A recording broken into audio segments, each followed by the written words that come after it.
Hello, welcome to Rupa's kitchen. അപ്പോൾ ഇന്ന് നമ്മളിവിടെ കേർഡ് റൈസാണ് ഉണ്ടാക്കാൻ പോകുന്നത്.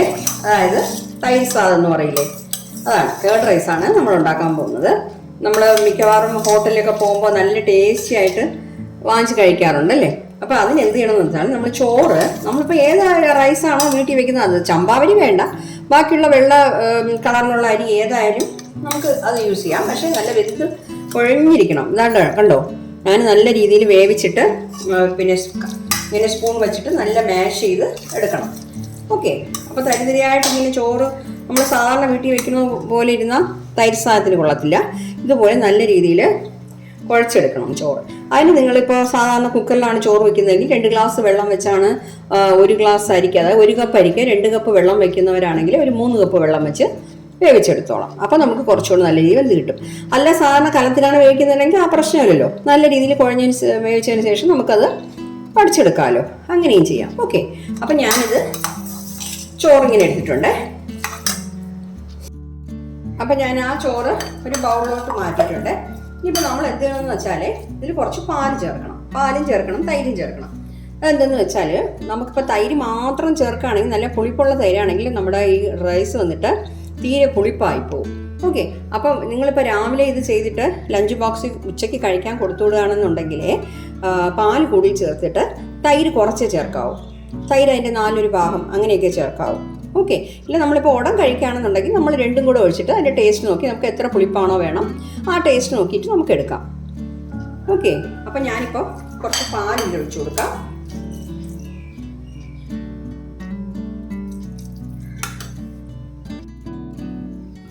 അപ്പം നമുക്കിതിൽ പാല് ചേർത്ത് കൊടുക്കാം. പാലെന്ന് വെച്ചാൽ ഞാൻ കാച്ചിയിട്ട് തണുപ്പിച്ച പാലാണ് കേട്ടോ. അപ്പം ഈ ചോറ് വന്നിട്ട് തീരെ തണുത്ത് ഇറച്ച് അങ്ങനെ വേണ്ട, ചെറിയൊരു ചൂട്, അതായത് നല്ല ചൂടും വേണ്ട. ഓക്കെ, അങ്ങനെ ഇരിക്കട്ടെ. അപ്പം നമുക്ക് കുറച്ച് പാൽ ഒഴിച്ചു കൊടുക്കും. ഞാനിപ്പോൾ 1/2 ഗ്ലാസ് എടുത്തിട്ടുണ്ട്, പക്ഷേ എത്ര വേണമെന്നുള്ളത് നമുക്ക് ഒഴിച്ച് നോക്കാം. നമ്മൾ പുളി അനുസരിച്ച് വേണം നമ്മൾ തൈര് ചേർക്കാനേ. ഇനിയിപ്പോൾ ഇതിൻ്റെ കൂടെ നമുക്ക് തൈര് ചേർത്ത് കൊടുക്കാം.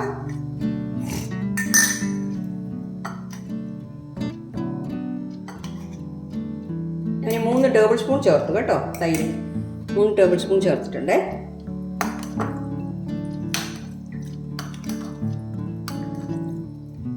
ഇത്രയും ലൂസായിട്ട് വേണം, എന്നുവെച്ചാൽ കുറച്ച് കഴിയുമ്പോൾ അത് കുറച്ച് തിക്കായിക്കോളും.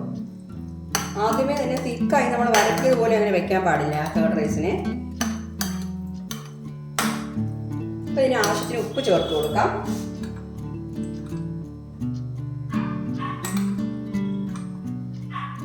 ഉപ്പ് നോക്കി ചേർത്താൽ മതി കേട്ടോ. എന്ന് വെച്ചാൽ നമ്മൾ പാലും കുറച്ച് തൈരുമാണ് ചേർത്തിട്ടുള്ളത്, ഒരുപാട് ഉപ്പ് ചേരത്തില്ല.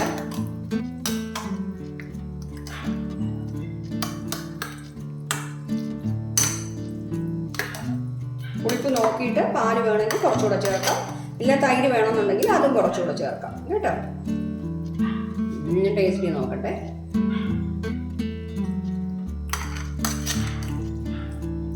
ഇല്ല, തീരെ പുളിപ്പില്ലാത്ത തൈരാണ്, അതുകൊണ്ട് ഞാൻ 2 സ്പൂൺ തൈരും കൂടെ ചേർക്കുന്നുണ്ട്. തീരെ പുളിപ്പ് കുറവാണ് ഈ തൈര്. ഞാൻ പുളിയില്ലാത്ത തൈരെന്ന് പറഞ്ഞിട്ട് മേടിക്കുന്നതാണ്. കുറച്ച് പുളിയുള്ളത് എനിക്ക് ഇഷ്ടമല്ല, അതുകൊണ്ടേ.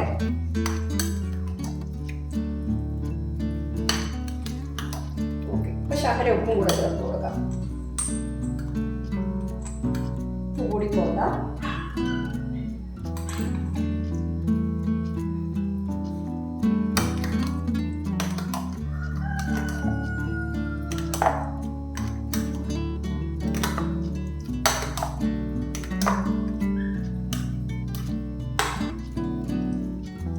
ടേസ്റ്റ് നോക്കട്ടെ.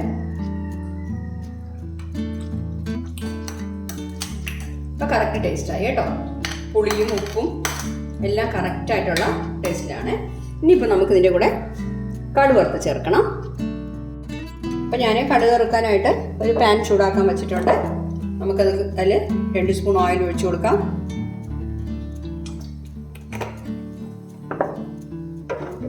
ഓയിലൊന്ന് ചൂടാട്ടെ.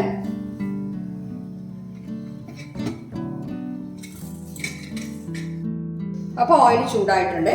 കുറച്ച് കടുക് ഇട്ട് കൊടുക്കാം. ഒരു 1/2 ടീസ്പൂൺ കടുക്, ഒരു 1/2 ടീസ്പൂൺ ഉഴുന്നുപരിപ്പ്. നമ്മൾ റൈസ് കുറച്ചേ എടുത്തിട്ടുള്ളൂ. അത് കഴിഞ്ഞിട്ട് 3 വറ്റൽമുളക്,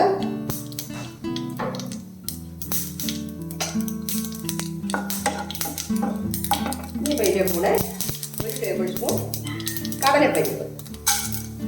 ഈ കുറച്ച് വെച്ചോണേ.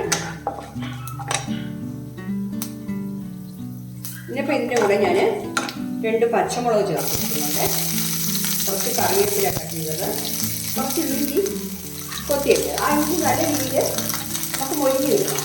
ഇല്ലാന്നുണ്ടെങ്കിൽ നമ്മുടെ റൈസ് കഴിക്കുമ്പോൾ കുട്ടികളൊക്കെ കഴിക്കുമ്പോൾ ആ ഇഞ്ചി കണ്ടുവരുമ്പോൾ അത് കുഞ്ഞുങ്ങൾക്ക് ഇഷ്ടപ്പെടത്തില്ല. അപ്പോൾ ആ ഇഞ്ചി നല്ല രീതിയിലൊന്ന് മൊരിഞ്ഞ് വെക്കും. കറിവേപ്പില കുറച്ചുകൂടെ ഉണ്ടെങ്കിൽ ഇട്ടോളാം കേട്ടോ. എൻ്റെ അടുത്ത് കുറച്ചേ ഉണ്ടായിരുന്നുള്ളൂ, അത് ഞാൻ കുറച്ച് ചേർത്തിട്ടുള്ളൂ. അപ്പോൾ നമ്മുടെ പരിപ്പൊക്കെ നല്ല രീതിയിൽ ചുമന്ന് കിട്ടിയിട്ടുണ്ട്. ഞാൻ ഫ്ലെയിം ഓഫ് ചെയ്യുന്നേ. ഇനിയിപ്പോൾ ഇത് നമുക്ക് ആ റൈസിൻ്റെ കൂടെ ചേർക്കണം. അപ്പോൾ നമുക്ക് ഈ വറുത്തത് ഇതിൻ്റെ കൂടെ ചേർത്ത് കൊടുക്കാം.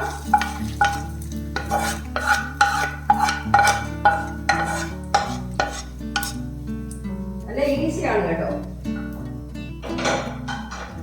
നമ്മളെന്നും ഒരുപോലെ കഴിക്കുന്നതിനേക്കാളും കുറച്ച് വെറൈറ്റി ആയിട്ട് കഴിക്കാം.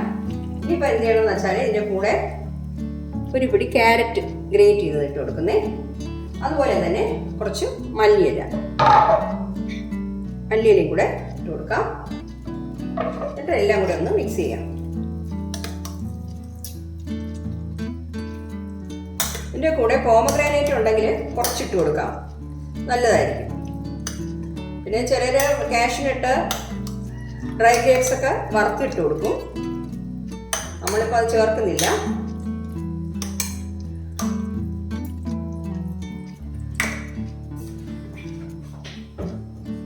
പിന്നെയാണെങ്കിൽ ടേസ്റ്റിന് വേണ്ടിയിട്ട് പിന്നെ ചിലരാണെങ്കിൽ ബട്ടർ ചേർക്കുന്നുണ്ട്. 1/2 ടീസ്പൂൺ ബട്ടർ ചേർക്കും. നമുക്ക് ഒരു 1/2 ടീസ്പൂൺ നെയ്യ് ചേർത്ത് കൊടുക്കാം. അപ്പം നല്ല ആ ഹോട്ടലിലുള്ള ടേസ്റ്റ് കിട്ടാൻ വേണ്ടിയിട്ടാണ്. ഞാൻ 1/2 ടീസ്പൂൺ എടുത്തോളൂ. 1 ടീസ്പൂൺ ചേർത്താലും കുഴപ്പമൊന്നുമില്ല.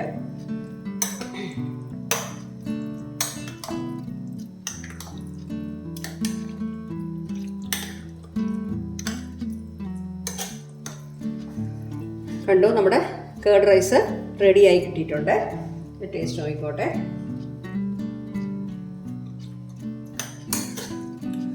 നല്ല ടേസ്റ്റ് ഉണ്ട് കേട്ടോ. അപ്പോൾ കേർഡ് വളരെ നല്ലതാണ് നമുക്ക്. അതുപോലെ തന്നെ കുട്ടികൾക്കൊക്കെ എങ്ങനെയൊക്കെ ചെയ്ത് കൊടുക്കുമ്പോഴേ കുറച്ച് മാറ്റി വെറൈറ്റി റൈസായിട്ട് ചെയ്ത് കൊടുക്കുമ്പോൾ എല്ലാവർക്കും ഇഷ്ടപ്പെടുകയും ചെയ്യും. അപ്പോൾ ക്യാരറ്റിൽ ചേർത്തിട്ടുണ്ട്, ഇഞ്ചിയുണ്ട്, അപ്പോൾ നല്ലതാണ്. മല്ലിയിലൊക്കെ ചേർത്തിട്ടുണ്ട്. പിന്നെ വേണമെങ്കിൽ ഫ്രൂട്ട്സ് വേണമെങ്കിൽ ഞാൻ പറഞ്ഞില്ലേ, പോമഗ്രാനൈറ്റ് വേണമെങ്കിൽ കുറച്ച് ചേർക്കാം.